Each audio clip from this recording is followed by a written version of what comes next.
Agaseke k'amakuru mu karere ngapfunduriye muri Uganda. Ihuriro ry'abapasitori mu iki gihugu ryasuye Perezida Museveni n'umugore bagamije kumwifuriza amahirwe masa ku ntsinzi aherutse kongera gutererwaho gutegeka igihugu imyaka 5 iri imbere no kubumenyesha ko bakiri umwe mu mikoranire. Wavuze mu izina rya bagenzi b'abapasitori mu gihugu yavuze ko umubano mwiza hagati y'ishyaka NRM muri ku butegetsi na Museveni ubwo atari uwa none kandi ko bazakomeza kumufasha kuzuza inshingano nk'umutegetsi mukuru w'igihugu.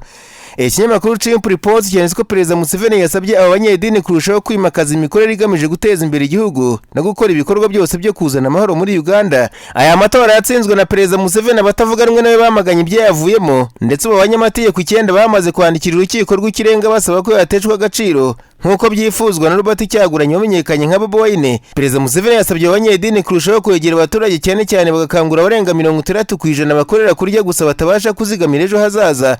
Uyu mutegetsi mukuru mu gihugu yasabye abanyamadini kurushaho kumenya ko umwanzi wa rubanda wari we, ko ari ubuza abaturage gukora bakajya muri za politiki zidashinga akenshi usanga zishingiye ku tuzu. Perezida Museveni byitezwe ko uyu munsi agomba kugeza ijambo ku baturage, hari na benshi banyotewe no kumenya igihe amashuri azafungurirwa, na cyane cyane ko yafunzwe kubera COVID-19 muri iki gihugu. Ariko kandi amakuru yandi haturuka nuko urukiko mpuzamahanga mpanabyaha ICC rwahamije ibyaha by'intambara n'ibyibasiye inyokomuntu uwitwa Dominic Ongwen ushinjwa kujyana abana mu gisirikari mu mutwe wa kinyeshyamba uzwi nka Lord's Resistance Army. Ibindi byaha urukiko rwamuhamije birimo ubwicanyi, gufata abagore ku ngufu ndetse n'ibyaha by'intambara yewe n'ibyibasiye inyokomuntu.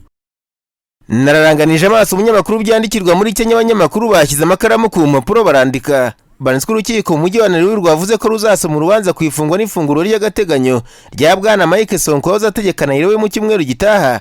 Uyu wirukanwe ku butegetsi ashinjwa imikorere mibi no gukoresha ububasha mu nyungu ze bw'iterezwa ibyaha birimo iterabwoba ibishobora gutuma atarekurwa atanze ingwate.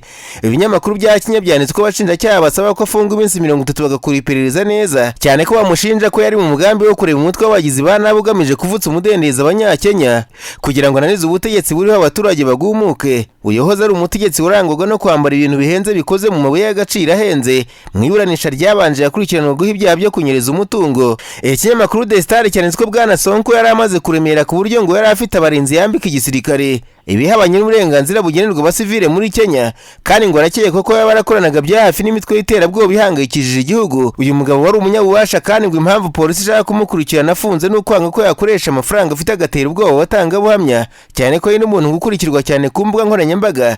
Mu minsi ishize Perezida Uhuru Kenyatta yumvikanye agaragaza ko ari we wategetse ko akurwa ku butegetsi bw'intara ya Nairobi kuko yabonaga yaramaze kurengera cyane.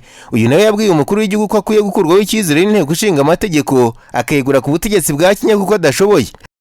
Nasimbukiye muri Kongo Kinshasa. Abanyamakuru bakojeje ba muri no barandika. Banditswe Perezida w'inteko ishinga amategeko mushya watowe Christophe Mboso yasabye abadepite bagenzi be gukora ibishoboka byose inteko ishinga amategeko ikazafasha Perezida Felix Tshisekedi kuzuza inshingano nka Perezida w'umuryango wa Afurika yunze ubumwe uzatangiriza inshingano mu mpera z'iki cyumweru turimo. Ikinyamakuru L'actualité cyanditse ko urugero ngo rwivugira rwerekana ko inteko ishinga amategeko muri inyuma uko yakabaye ngo nuko yerutse kwemeza ko igihugu gisinya amasezerano y'isoko rusange rya Afurika ryatangiye mu kwezi kwa mbere uyu mwaka. Bwana Tshisekedi aratangiriza inshingano ku wa gatandatu w'iki cyumweru turimo dusoza, aho aza gusimbura Bwana Cyril Ramaphosa utegeka igihugu cya Afurika y'Epfo. Hagati wari ku kinyamakuru cyananditse ko Minisitiri w'Uburezi muri kiriya gihugu yatangaje ko ataramenya neza igihe amashuri azatangira kuko umukuru w'igihugu ataraho umugisha ibitekerezo byose byatanzwe n'inzego zishinzwe guhangana na COVID-19. Abanyeshuri muri Kongo Kinshasa bashubijwe mu muryango yabo mu kwa 12 k'umwaka ushize kubera ubwandu bwa COVID-19 bwari bwongeye gukara cyane. Mbere bari batekereje ko tariki 7 z'ukwezi kwa kabiri umwaka amashuri yatangira, ariko ngo hakenewe ijambo rya nyuma riturutse mu bushorishori bw'ubutegetsi bw'igihugu.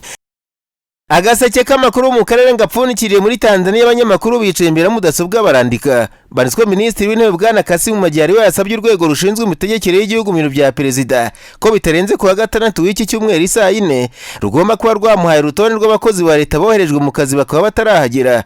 Ikinyamakuru The Citizen cyanditswe ko Minisitiri w'Intebe yavuze ko uru rutonde agomba kuba yaruhawe bitarenze saa 4 za mu gitondo cyangwa se agafatwa indi myanzuro. Bwana Majaliwa yasabye abategetsi b'intara n'uturere ko bagomba gutanga raporo z'abantu banze kujya ku kazi nkuko byategetswe na Perezida John Pombe Magufuli mu minsi ishize ubwo yarari mu nteko ishinga amategeko. Minisitiri w'Intebe yabwiwe ko hari abantu banze kujya mu myanya bagenewe, nubwo hari abagiyeyo. Ibi ngo bikwiye gufata nko gusuzugura umukuru w'igihugu. Hari abadepite bavuze ko basanze uduce tumwe na tumwe inzu zikodeshwa zihari, ariko bagomba kuba bazirimo batarahagira. Ngo kana agasuzuguro gakabije kuri Perezida w'igihugu kandi ntibikwiye.